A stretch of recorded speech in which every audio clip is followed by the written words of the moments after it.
Dear students, in this video we will deal with buffer solutions and the action of or working of buffer solutions, whether it is an acidic buffer or a basic buffer.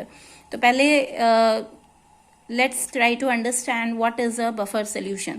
Buffer solution क्या होता है? कोई भी अगर आप solution freshly prepared chemistry में लेते हैं तो उसका एक डेफिनेट पीएच होता है, that is potential of hydrogen ion concentration, as you may have read in your class 10.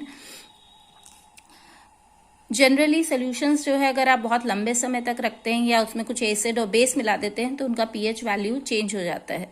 लेकिन बहुत सारे ऐसे बायोलॉजिकल, केमिकल और इंडस्ट्रियल प्रोसेस होते हैं जिसमें ऐसे सोल्यूशंस की रिक्वायरमेंट होती है जो अपना पीएच कांस्टेंट रखें और फ्रीक्वेंटली चेंज ना करें, ना ही समय के साथ और ना ही एसिड और बेस डालने के बाद. तो ऐसे सोल्यूशंस को कहा जाता है buffer solution. So a buffer solution is a solution which maintains its pH fairly constant and is capable of resisting the change in the pH on addition of small amounts of acid और base. और इस ability को इन solutions की जो resist करती है pH में change को on addition of an acid और base is called buffer action. So this is the definition of buffer action, that is the ability of a solution, buffer solution, to resist any change in pH or addition of acid or base is called buffer action. For example, इसमें सबसे अच्छा example हमारे blood का है. Blood का pH लगभग 7.4 होता है, लेकिन आप कोई भी डाइट लीजिए, चाहे एसिडिक चाहे अल्कलाइन, ब्लड जो है अपना नॉर्मल पीएच मेंटेन रखता है. Sea water is again a very good example of buffer solution. इसमें बफर एक्शंस जो उसके सॉल्ट्स के होते हैं वो इसका पीएच 8.2 के लगभग मेंटेन करने में मदद करते हैं. Buffer solutions are of two types, acidic and basic buffer. Acidic buffer में एक वीक एसिड और उसका सॉल्ट किसी स्ट्रॉन्ग बेस के साथ, that will make a acidic buffer. And basic buffer में एक वीक बेस और उसका सॉल्ट किसी स्ट्रॉन्ग एसिड के साथ, the mixture of both will make the basic buffer. For example acidic buffer में आप ले सकते हैं एसिटिक एसिड और सोडियम एसिटेट, या फिर फॉर्मिक एसिड, एक वीक एसिड है और इसका सॉल्ट स्ट्रॉन्ग बेस के साथ सोडियम फॉर्मेट. इनका मिक्सचर जो है ये पीएच अपना 3.7 पे ही मेंटेन रखने के लिए tries to maintain its pH at 3.7. Similarly, basic buffer, ammonium hydroxide is a weak base and its salt with a strong acid is ammonium chloride. तो ये अपना pH जो है 9.25 पे मेंटेन रखने के लिए ट्राई करता है और जनरली इसी पे मेंटेन रखता है.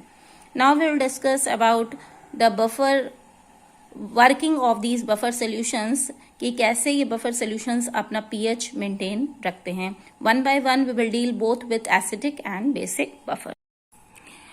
Now we come to the explanation of the buffer action. तो पहला है buffer action of an acidic buffer. हमने यहाँ पे एग्जाम्पल लिया है acetic acid, that is a weak acid. If you dissolve it in water it will give you acetate ion and hydronium ion and it is partially ionised in aqua solution, क्योंकि ये weak acid है.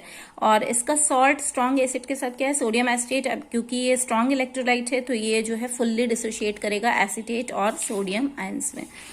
Now let's see what will happen on addition of an acid and a base to this buffer solution.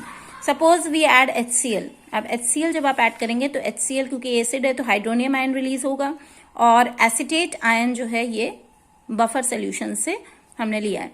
Firstly, let's see acetate ion. It will dissociate partially because it is weak acid, and sodium acetate will dissociate fully because it is a strong electrolyte. Now, because of the common ion effect of acetate ion, this dissociation of acetic acid will further become low. Now, if you add acetic acid HCl in this, then hydronium ion from acid will combine with acetate ion from the buffer solution. ये दोनों combine करके फिर से acetic acid बना लेंगे और acetic acid जो है जो भी हाइड्रोनियम आयन है प्रैक्टिकली वो पूरा का पूरा कंज्यूम कर लेगा एसिटेट आयन. और एसिटिक एसिड क्योंकि वीक एसिड है तो ज्यादा आयोनाइज नहीं करेगा और इसलिए प्रैक्टिकली जो है पीएच ऑफ द सोल्यूशन जो है यहाँ पे कांस्टेंट रहेगा.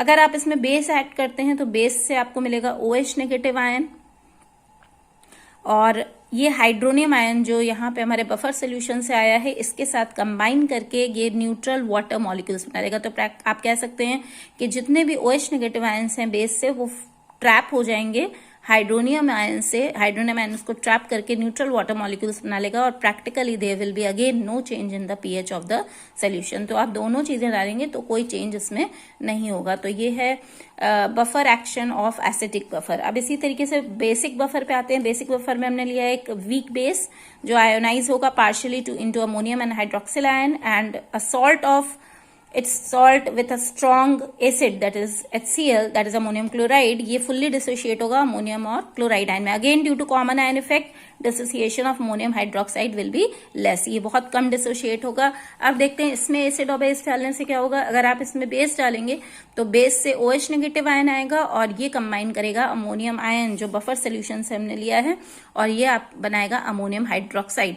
ना ammonium hydroxide is so practical you can say here कि all the hydroxyl ion from the base has been consumed by the or trapped by the ammonium ion and in turn forms weak base that is ammonium hydroxide. और weak base जो है वो partially ionize होता है तो practically again pH जो है solution का unchanged रहेगा. अब अगर आप इसी में एसिड डालते हैं, स्मॉल अमाउंट ऑफ एसिड, तो एसिड से हाइड्रोनियम आयन आएगा जो हाइड्रोक्सिल आयन जो बफर सोल्यूशन से आया है इसके साथ कंबाइन करके न्यूट्रल वाटर मॉलिक्यूल्स बना लेगा.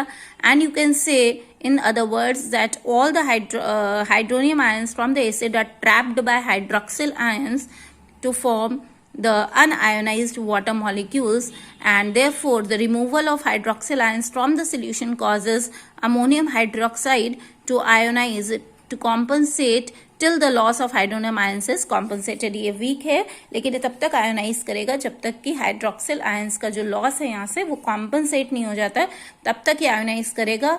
और उसके बाद जो है ये क्योंकि वैसे ही वीक है तो ये ज्यादा आयोनाइज नहीं करेगा और and practically the pH of the solution will again remain constant. So hence a basic buffer also resists any change in the pH of the solution like an acidic buffer. तो acidic buffer और basic buffer दोनों में अगर आप small amount of acid और base add करेंगे तो practically उनका pH जो है वो constant ही रहेगा. Next video में we'll discuss the pH of a buffer solution, both acidic and basic buffers and the numericals based on that.